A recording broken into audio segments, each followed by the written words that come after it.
Hey guys, and welcome back to a spooky Conan Exiles video!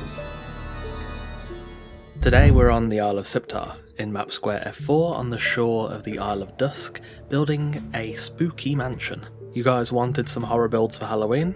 I'm here to provide. The requirements are on screen now. It's fairly simple, to be honest, aside from some of the more complex tricks towards the top of the build. I also used mods, but that's purely for decoration. The entire house is completely mod free and you can construct it yourself. So without further ado, let's get started. As you may have seen from the title of this video, this is indeed a speed build, as the construction process itself took a good while. As with my other speed builds, I'll talk through the ideas and inspirations I had going into this project, alongside any difficulties or issues through the building process. We'll finally take a walk through the finished and decorated build. If you liked my previous horror builds that had a bit of story in them, then you'll definitely like this one too. Coming into this project, I knew I wanted to do a haunted house kind of vibe, but seeing as I recently did a massive gothic mansion, I didn't quite want to sink 5 or so hours into just building, so I was aiming for something, a bit more modest, but with a ton of atmosphere.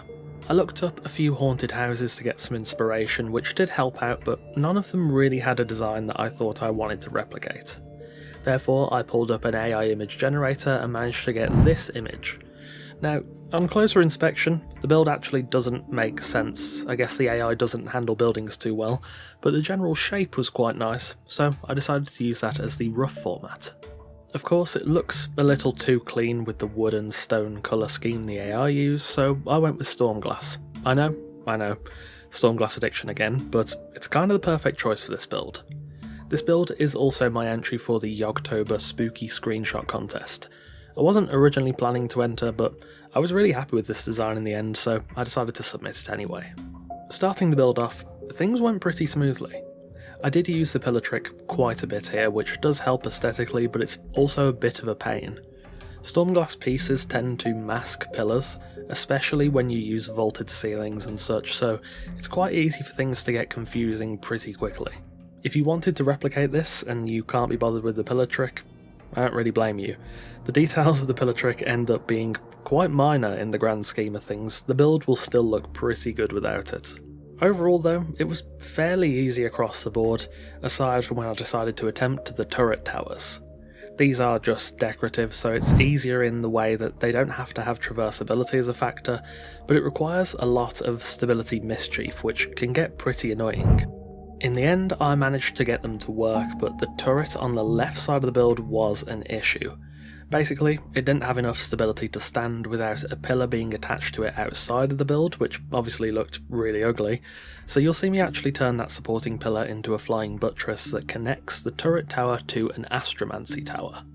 The astromancy tower is purely decorative, as it was more a aesthetic product of necessity, but I think it complements the visuals of the project overall. Considering I was coming into this essentially half blind, as I had an idea of what I wanted the final product to look like, but I had no idea about the floor plan or anything, I think this went as well as it could go.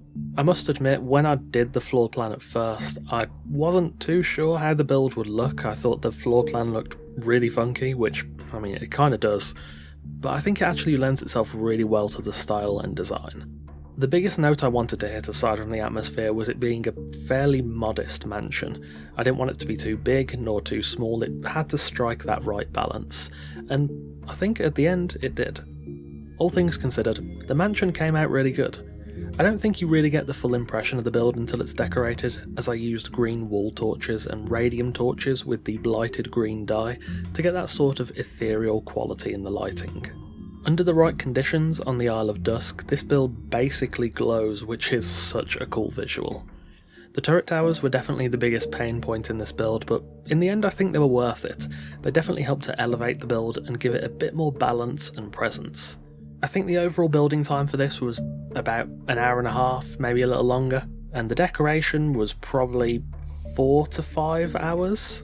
To be honest, I probably could have done it quicker, but it's been a long time since I worked with mods or the admin panel, so it was definitely not the most expedient process.